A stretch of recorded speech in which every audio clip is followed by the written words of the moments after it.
Okay, good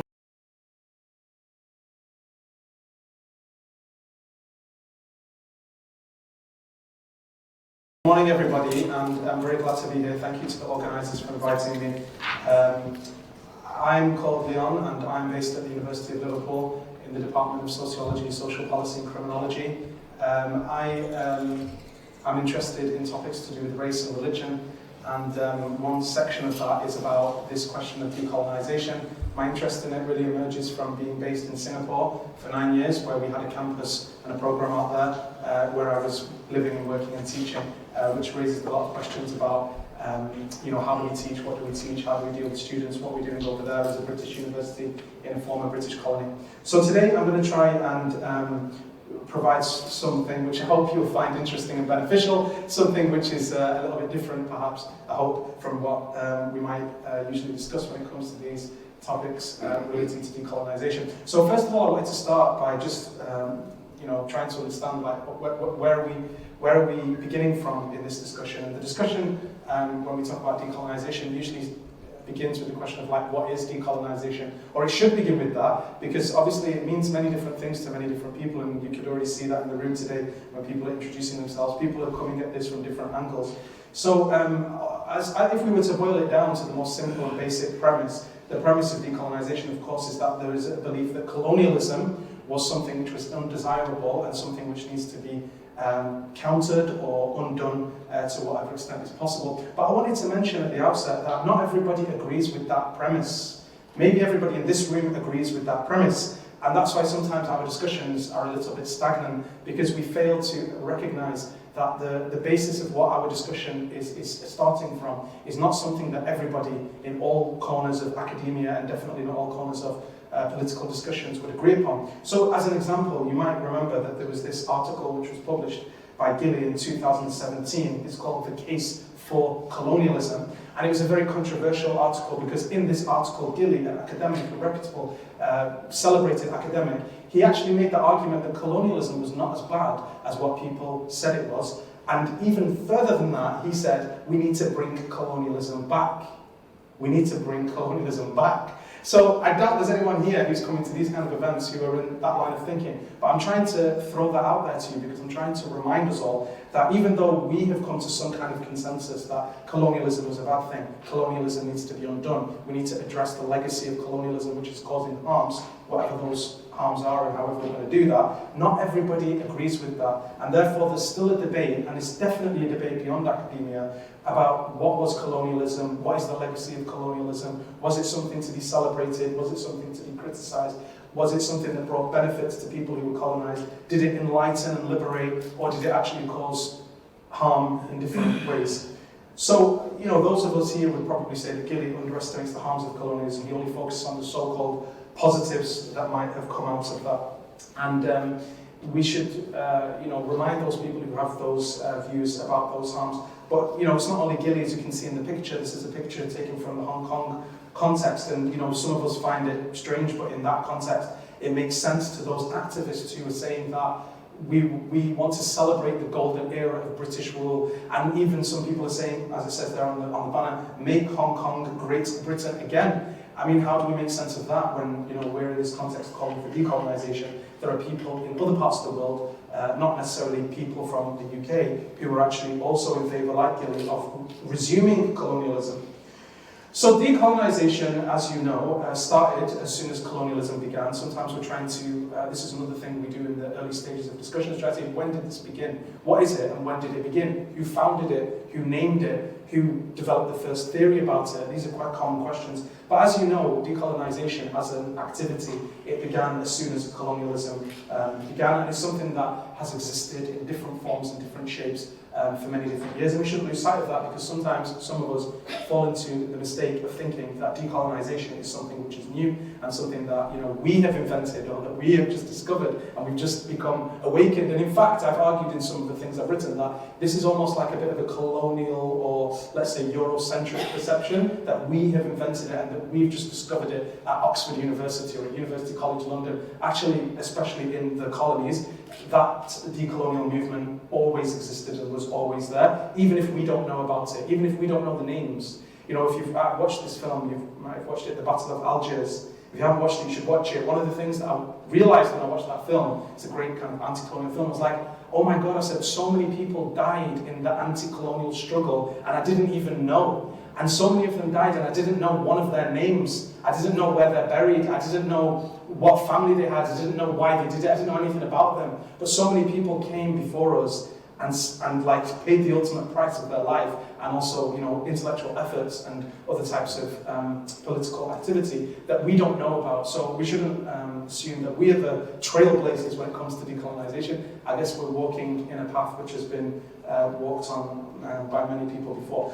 The other thing I want to say here is about the tensions that exist within the decolonial school, if we can call it a school. Sometimes we want to feel as though we're all on the same page, and we want to feel that we all agree with each other, and that's perhaps because academia is like a very hostile place for some people, or that's how they experience it. Some people talk about surviving academia and surviving the university because of the intensity of what some people would say is like symbolic violence or microaggressions and things like that that they want to address with decolonisation. So if that's how you're experiencing the university, there might be a tendency then to find this group of like-minded people and, you know, have like a group hug mentality, like we're all in this together, everything's fine, we all agree. But what I want to say is that actually in our school, if we're a school, in our movement, if we're a movement, we actually have different views. And sometimes the views are quite polarized, and you know, you get a little bit of a sense of that from the introductions that you just did. Some people are coming at things from slightly different angles, and if we really push down on the epistemological questions, we might realize that, oh, hang on a minute, we're actually very far apart in what we're trying to do here and how we're understanding the problem. And that's why Patel here, as you can see, she talks about that there are many distinct and different perspectives that are originating from this decolonial position, and sometimes there's a tendency to assume that the Latin American school is like the only school, or the best school, or the most refined school, or the school that everyone has to aspire to, and all of the schools must emulate them or can be ignored. Well, that's not the case. There are different traditions in different contexts, and even within Latin America, I've met certain people, I best not say their names, but I've met certain like famous decolonial people who have gossiped in the worst way about other decolonial, and I was like sitting down with this person and you know, having a coffee with them, and just so confused that we don't get to see the drama that sits behind the academic things that we read. You know, we read that work, we think, oh, these are like, yeah, this is my hero, but maybe the two heroes hate each other, and that's what it was like with certain people that I met, and I was confused, like, he's manipulating the decolonial school, he's not sincere. So there are these kind of dramas going on, and I'm not trying to make decolonial work about, you know, drama of scholars and things. I'm just trying to get across the point that we don't always agree, and my opinion about that, and you might differ, but this is my opinion, is that that's okay, because through these tensions, that's how we're going to push each other, and that's how we're going to try and refine this intellectual project to have a better intellectual project. And there's an example there, which I won't go into too much detail, because I want to try and push things along because of the time. But in a nutshell, you will know Tuck and Yang. I'm sure you know Tuck and Yang. They are probably the most famous. They wrote probably the most famous paper about decolonisation. Decolonisation is not a metaphor, which if you haven't read it yet, you must read this if you want to understand one of the key perspectives on decolonisation. We started a reading group about decolonisation in Singapore, and someone suggested the first paper, let's read this Decolonisation is not a metaphor. It's the first paper we read of the reading group, and after we read that paper, we were like, what do we do now? Where do we go from here? They just told us it's about land, it's not about discussions of intellectual stuff. Okay, let's just close we didn't close, we did a few more sessions. But it was a tricky paper to read as the first paper, but it's a very important critique. But the point I'm trying to make is that there's a part of that article which I guess is neglected and not very well acknowledged in many discussions. And there's a part of the article, and you find this in other parts of their work, where they make this distinction, which is in that quotation there, between indigenous people, in the North American context they're talking, and settlers. And as it says there, settlers are diverse, not just of white European descent, and include people of colour, even from other colonial contexts. That's quite a provocative suggestion, one that a lot of people who are passionate about the indigenous cause in North America would find persuasive, but which other people, such as Garber and Sorrentino, challenged and said this conflation, according to Garber and Sorrentino, this conflation of European settlers and people with a slave ancestry, conflating them both as settlers and as the same category, is highly problematic. So that's why they challenged Tuck and Young's ontological assumptions with regards to that. So like I said, my perspective on all of this is that if there are internal disagreements and disputes and so on, there are disputes outside of the school, like I said. Those disputes have not been won about was colonialism even a bad thing. There's disputes within the school, but I'm not shying away from these things. And in fact, just like you said at the beginning, I personally feel we should encourage them, because what's the point of all agreeing? You know, we want to challenge each other so that hopefully we can refine this movement and push it in a better direction. So, what does it mean to decolonize the university? This is like a question that is really hard to answer, actually. It seems like an obvious question. I tried to list the other day 10, well, I didn't aim for 10, it just happened to be 10. But there was 10 things that decolonization could mean, or maybe should mean. And I'd be interested to hear if anyone thinks of anything. Please tell me at some point in the day if you think I've missed anything. If I've missed anything, please let me know, because I tried to kind of think about this and I thought, yeah, when I read decolonial stuff, or when I listen to decolonial stuff, these are the kind of things that people talk about. Not always the same thing. Some people talk about one of them, and that is decolonization to them. Some people talk about 3 or 4 of them. Some people try to, embrace many aspects of them. But oftentimes, when we talk about decolonization, we have a partial understanding of it, because we can't talk about all of these things because it's used in such a broad way.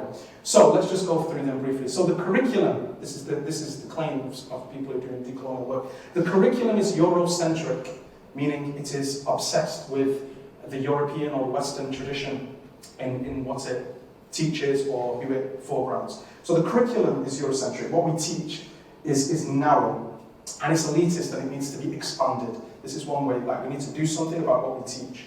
And I've put these kind of in the order of popularity according to my assessment. So most times when we talk about decolonization, I'd say that curriculum is very strong on the priority list, curriculum.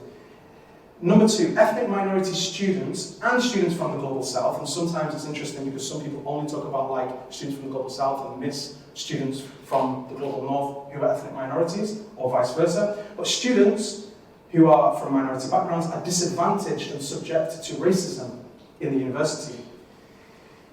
Teaching styles are not inclusive, so some people say decolonization is about reforming our teach. How do we teach? What methods do we use to teach? It's not necessarily the most important thing for them. It's not about like what we teach in, or it's not necessarily about the racism that students are experiencing in events and recruitment and things. It's about how are we actually teaching, how do we lay out the rooms, how do we communicate with the students, how do we maybe mark the students and assess the students. Ethnic minority staff and staff from the Global South are underrepresented and denied opportunities. Some people very much focus on staff in the university and say this is the issue that decolonization seeks to address. Some people talk about research being conducted in exploitative ways. So some people are very interested in decolonization in relation to research activities, how it might be harmful, how it might be exploitative, how it might be extractive. Other people talk about the spaces within campus. As I said, as we're going down the list, according to my assessment, these are becoming less the focus, but are still part of the discussion. So campus spaces might celebrate colonialism, according to some people, and that's related to questions about like renaming buildings and removing statues or monuments and so on. Number 7, universities are complicit in sustaining neo-colonialism, so contemporary colonialism and imperialism. So some people feel like this is what decolonization is about. It's about trying to make sure universities don't continue to deal with colonial expansion today. Like I said, many universities, they have these overseas campuses. For some people, that is what decolonization needs to focus on. Number 8, universities continue to benefit from the profit, and it should be the historical profit made from colonialism. So some people are interested in tracing the history of how universities built their wealth, what land they're built on, what communities were displaced in order to have the campus where it is, for example, and how the university prospers from that. Number 9, linguistic diversity is stifled. Not many people are talking about this, according to my opinion, but this is something that some people are talking about. The dominance of the English language, maybe the French language in some parts of the world, but certain European languages dominate academia, and some people have talked about how this can marginalize and exclude other types of language, or people who don't speak these languages. And finally, some people, and rarely I think, but should be given more attention, talk about how local communities near to the universities have been excluded from universities. I was in a meeting the other day and there was some member of the local community who was saying, what happened to the suggestion that we had at the height of all these discussions about getting the local community access to libraries, getting the local community access to the gym, We live here, but we feel, he said it really nicely that I've never heard before. He said, the university has a moat around it. You know, a moat, like in a castle, they have that thing that's dug around the castle with water in it. Yeah, the moat around the castle. He said the university has a moat around it. That's how the community feels. He was not a member of the university. He was from outside of the university. And I've also heard someone describe the university as a gated community. You know, you have them gated communities like compounds that are not open to people from the outside. So this is my understanding of what do we mean when we talk about decolonisation. This is what people usually mean. One of these things, two of these things. So the question that you can ask yourself is, number one, have I missed anything? Please tell me later if I have. And number two, where do you put yourself? Like, what are you dealing with? Are you missing something that you should really be paying more consideration to? Is it possible to do all of these things? Is it too ambitious? Should we specialise in particular areas? So are universities being decolonised then? That's something else that I find interesting to ask, because we've talked a little bit about like how there are debates about what it is, and we've got some type of sense of what it's about, even though it's used in different ways and it means different things to different people. But you know, one of the questions we have to ask at this stage, given that this discussion has been quite popular and prevalent for at least almost 10 years now. Almost 10 years people have been talking about this stuff. Like, you go back 12 years ago, decolonisation was a very rarely used term in academic context. There were academics writing about it in small sort of corners of the university, but generally it wasn't widespread like it is today. So it's a good time for us to review, and I guess we can take, you know, positive appreciation to begin with of what's going on, and that's why I've said that there is awareness nowadays in some safer spaces. Maybe not, I don't know if it's safe spaces or maybe just a bit safer spaces have been generated. So I think that is something that has happened in a way that didn't previously happen. We might say that individual academics, and maybe many of you who are here today, have made an impact in their local areas. Like you might have seen that, I've seen it. People doing things that, like, for example, just changes the way in which certain classes are taught, or the way certain meetings are held. Like, some things have changed on a small, sort of local level in some instances. Some universities have initiated projects and schemes, like we've seen some, like someone mentioned, like an inclusive curriculum type of initiative, which is similar to what we call it in Liverpool. And so there are some little projects here and there, like in my university, it's not this one here, it's another thing. Recently, you know, I think it was initiated from the library, they're sort of reaching out to academics, talking about decolonising the curriculum and the reading list and how we can deal with that. So there's something going on in universities more than what was going on at one time. And then, as I think was mentioned at the beginning as well, there are some parallel activities which are occurring under different labels. So I think you find that some universities or university management, they're not keen on using the term decolonisation because maybe it seems too radical for them, or maybe it's a bit scary, like what does it mean? People are going to come demanding things that they're not willing to consider. And so instead, like I said a moment ago, like someone said earlier, we have terms like inclusive curriculum toolkit, this is from my university, where they don't really call it decolonisation, which is a bit strange in a way because that's the dominant term. That's what you're really talking about, but it's like you don't really want to talk about it because, I don't know, maybe it's going to cause too much controversy amongst those people who are not comfortable with that kind of language. So we have other things going on, like, you know, someone said EDI or other sorts of things. So some things are going on under other labels which might not have occurred had this whole decolonial movement not taken off. And in this case, this is another thing from my university. I'm putting examples from my university, not to like say it's amazing and it's the best, just to say that these are examples I'm familiar with, and I'm sure your universities have similar things. But this was just a story about how students, as it says there, have voted to rename the university building after an anti-racism activist instead of a former prime minister. So anyway, the point I'm trying to make is if we want to be really optimistic, some things have happened, so we shouldn't be totally pessimistic, which is what I usually am, by the way, and we should say, actually, some good stuff's happened. We've made some steps forward, and there's more awareness than there once was, and there have been some good initiatives in some places, in some moments. However, sorry to come back down to reality, not everyone is happy, actually.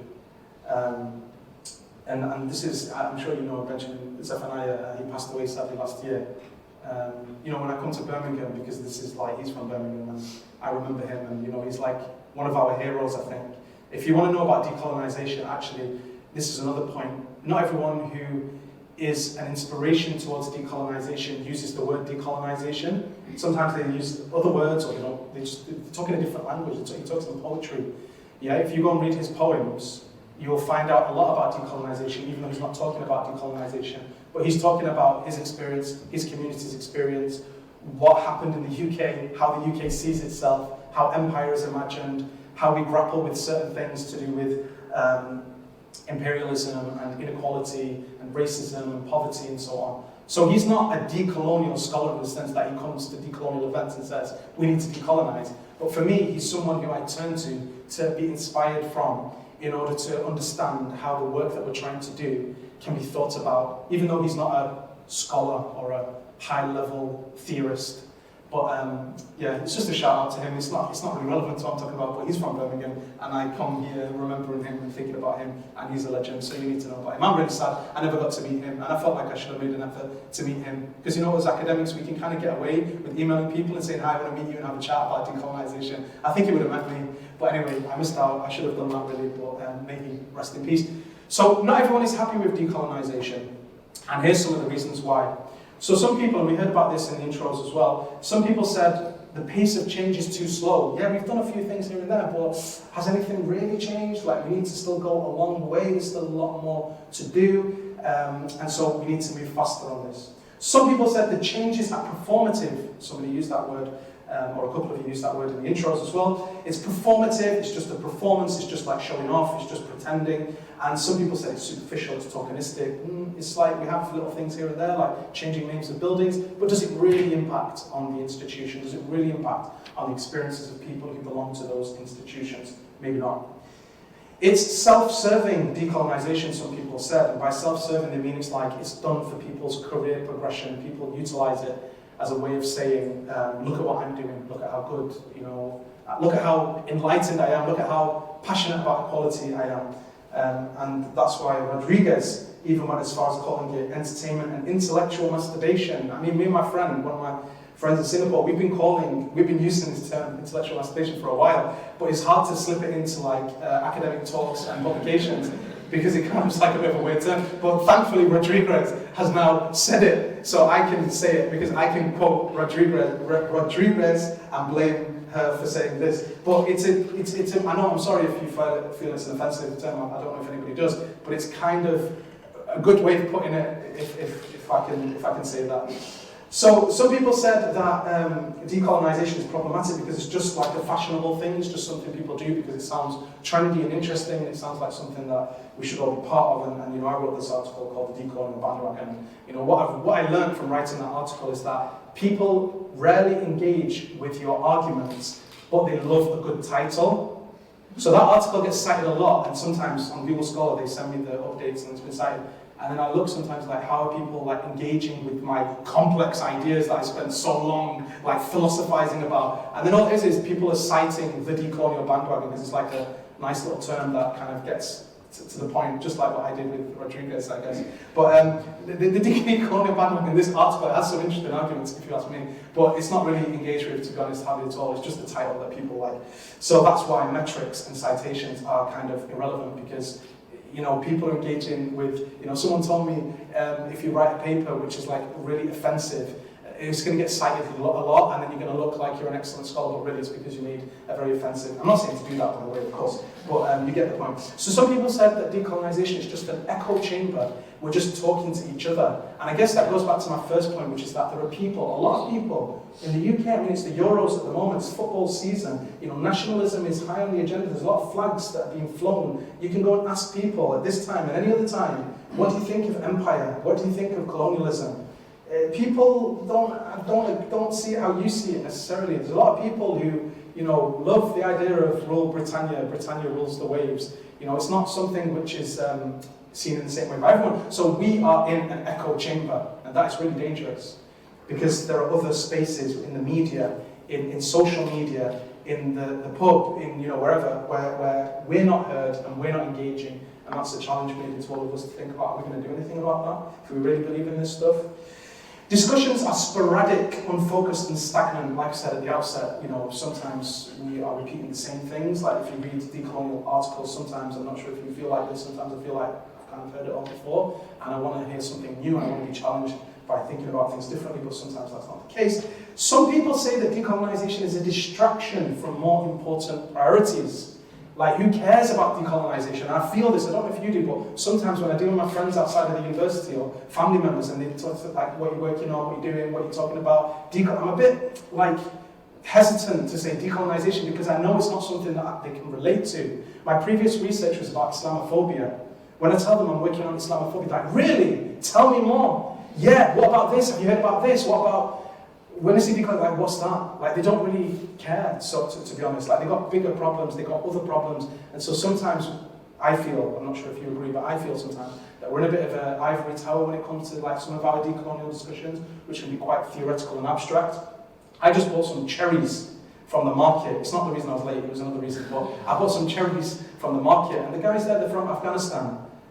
I don't feel like talking to them about decolonisation, not in the terms and the way that we talk about it in the university. I'm not sure they can. I think those guys, what they've seen, what they've experienced, I know their story. I've met with and socialised with a lot of people from Afghanistan and other places where they've experienced a lot of conflict and so on, and where they have to work on markets all day to make a living. The cherries are only £1. I don't know how many cherries you need to sell in order to survive, in order to make a living, in order to pay for things that you need. But I don't know how much people in the real world care about decolonisation. I don't know, maybe I'm too cynical. Maybe we need to take it out there. Maybe it's a language that should be given more currency. Maybe there's a different way of looking at that. So the number of critics is continually expanding, like in terms of people who are talking about decolonisation. I think we've moved towards a space now where there's a lot more critical awareness. There was a time when someone would be like, yeah, but is decolonisation the right way? And that'd be like, oh my God, how could you say that? But now I think that's a very accepted position. So people are becoming more aware that it's not like a perfect solution to all problems. And the criticisms are becoming more sophisticated. So at some point, we might be able to talk of a new wave of decolonial scholarship, like a second wave, like in feminism, they say first wave, second wave, etc. Maybe at some point we've entered that, maybe we're in the third wave already, I don't know. But that would be an interesting project for someone to try to conceptualize what is the first, second, third wave of decolonisation, what characterises it, where do we situate ourselves? Because as you know, people who are like third wave feminists might distance themselves from, let's say, first wave feminists because of how the ideas have evolved, and maybe that would be the case for some people here, and that might be a useful way of thinking about it. Okay, so I also want to introduce you to this work. It relates again to what I said earlier about the case for colonialism. So these two authors have written a book. It's called, I think, Cynical Theories. I think that's the name of the book. The references are at the end, you can check it out. Pluckrose and Lindsay. And what they have said in their book is that the far left are promoting dangerous, exaggerated, and authoritarian theories which are detrimental to society. So they say certain types of feminism, queer theory, critical race theory, and decolonisation, some of the examples that they give. Why am I telling you about this? Again, I'm emphasising the point that we do that let's not forget that there are people beyond our remit who are harshly and fervently dismissing what you're dedicating your days, your evenings, your weekends, and your dreams to. As they say, the drives to decolonise everything from hair to English literature curricula, to tear down paintings, smash statues, are particularly alarming. So they see decolonisation as a form of political correctness, wokeism and cancel culture. But we, the people who supposedly know about this decolonial stuff, we rarely hear about these people. We don't really talk about them. We ignored them. Should we ignore them? Some people say, who cares what they say? Let's do the good work that we can do.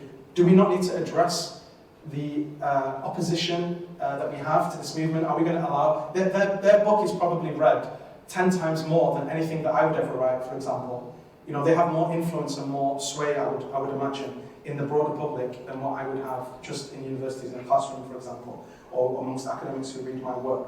So this sort of critique is usually ignored. Maybe some people see it as a kind of conspiracy theory, maybe because it's very polemical, but I personally feel that it's very popular and therefore we should address it. But there is a critique of decolonisation, or decolonial work, which comes from within the community.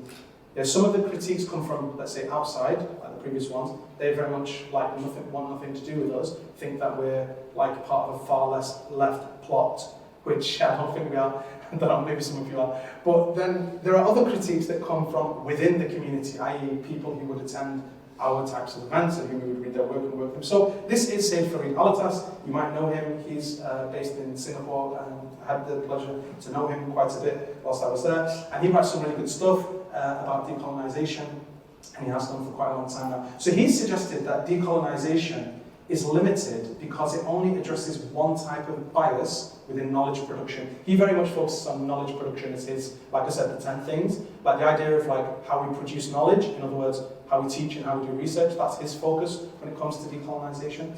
And so he says that there are other forms of bias aside from the colonial Eurocentrism that need to be confronted, and there's a few examples there. For example, androcentrism. So his criticism is that decolonial discussions don't pay attention to gender or patriarchy or misogyny as much as they should do. They just become obsessed with Eurocentrism. And so he calls for a broader project, not just to be bogged down with decolonisation. And there is a question of whether this Eurocentrism, this obsession, with Eurocentrism, is actually a reflection of Eurocentrism. I'll just say that again because it's kind of complex, but it's interesting. Is the obsession with Eurocentrism a reflection of Eurocentrism? By saying the problem's all the West, is that an obsession with the West that is related to this elevation of the West, that everything's about the West? Have we failed to see other places and other spaces and other influences because we're so indoctrinated into Eurocentrism that that's where everything starts?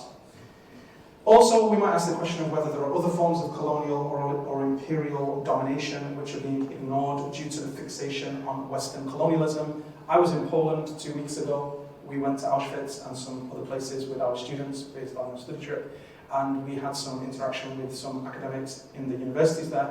And one of the academics, he gave us a talk, and his talk is about what he called Russian imperialism. Russian imperialism, and of course Poland is bordering with Ukraine, so in different parts of the world they have different understanding of like what is imperialism, what is colonialism, what is the priorities, and so what we focus on in terms of Eurocentrism might not be what's the most interesting or important thing in other contexts. So decolonial feminism has been proposed as something which might help to solve the issues that we are addressing here. Okay, so I've just got a few more slides. I'm going to try and finish up in the next 5 minutes. I just want to talk to you about this as well because I think it's quite interesting. So as I said in the previous slide, some people like Alta say, hey, we need to do this better, but some people say we need to do it a lot more better. And I found this recent intervention quite challenging and provocative, and I'm not really sure if you're familiar with it, so I thought I would just introduce you to it. But basically, as you know, Mignolo is one of the most celebrated figureheads of decolonial theory. I'm sure you've heard of him and maybe read his work. He produced lots of scholarship that has been very important in influencing how we think about a lot of these things. But recently, we had Larson, this is Larson here, who wrote something where he talks that he criticized Mignolo very harshly, and he said that Mignolo is guilty of inadequate theorizing, unclear arguments, biased observations, and overlooking class. He made a very strong theoretical rejection towards Mignolo. I don't know if Mignolo will respond or he will be interested in this critique, but usually I've encountered people who really put Mignolo on like a pedestal, like, wow, he is an intellectual, genius, and like everything I'll do in my life will be inspired by him. But this isn't the case for Larson and Chetty, who they had a YouTube. This is from YouTube. You can check it out if you prefer watching YouTube than reading like I do. But you can watch on YouTube their conversation about this, because Chetty also added his criticism, and he wrote a review of one of Mignolo's books. And you can see, I won't go into it because of time, but in a nutshell, he basically said that Mignolo is privileged in certain ways when it comes to race and institutional affiliation, which undermines the arguments that he makes, and other people such as Bua have made similar points about other decolonial scholars as being like overly sort of dominating when it comes to using their privilege to enjoy that privilege in decolonial spaces. So in other words, I guess the point is that some people are alleging that within decolonial spaces, certain forms of privileges and hierarchies, colonial ones, are being reproduced. And I talk about this thing called decolonial reflexivity. I wrote something about it. I'll talk about it later today in one of the workshops, which is potentially a solution to this. Like, it's about trying to review how we are also the beneficiaries of colonialism, how we might also reinforce colonialism, even if it's done unintentionally. I'm just going to skip this because of time. All I was going to say is that some people say that there are other things that we can do with the university aside from decolonising. Might be abolishing the university, it might be recognising the university is not as important as what we like to think it is, just giving up on it in a way, or making ourselves, like repositioning ourselves to say, you know, let's just be a bit humble and take a back seat, let's step aside as academics and scholars. Sorry to jump through. So this is the final slide. So I just put a few brief sort of reflections here to think about. And I understand that there isn't going to be a Q&A at this moment, that's what I was told. And if that's the case, then hopefully we can speak at other points in the day. I'd love to hear your thoughts, these are just some thoughts to get things going.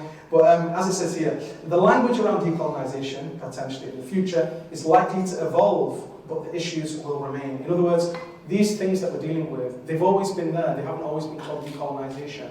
Maybe it'll be called decolonisation in the future, maybe it'll be called something else. You know, one time we talk about post-colonialism, that's like the dominant way. Maybe some people, critical race theory, like we said, maybe anti-colonialism. I've heard people trying to move away from decolonisation to anti-colonialism, for example. So the language does change, but the issues remain. There needs to be more empirical research about decolonising universities, I think. I think there's a lot of theoretical stuff, but we don't actually know what's going on in universities as well as we should. We don't know how staff and students are experiencing it. And most of all, for me, what I'd be fascinated to know more about is how do people in the university who are not part of decolonial activities perceive this? Because my perception is that there are a lot of academics, for example, in universities who are not very passionate and persuaded by this decolonial stuff, and might even be resistant to it, but might not vocalize that as much as we might, you know, expect them to do based on how strong their feelings might be about it. So that's an area that could be researched a lot more. Decolonial scholars, I guess that means you, will need to address the disconnect between decolonial theory, local communities, and mainstream perception. So like I've been saying throughout, I think we need to go beyond our echo chambers to think about how we discuss this stuff in the real world or in other spaces. And it may not be going exactly as we want it to, we might not like some aspects of it, but as I said earlier, I think some steps are being taken forward, which is trying to be optimistic, as we should be balanced between our optimism and pessimism perhaps. And finally, the tensions within the decolonial community, which there are a number of them, which I've touched on today, and there will be some more today in our conversations, is hopefully something that we can embrace as something that will take us forward to better refine this project. That's all, I'll stop there. Thank you very much for listening, and I hope to speak to you all later.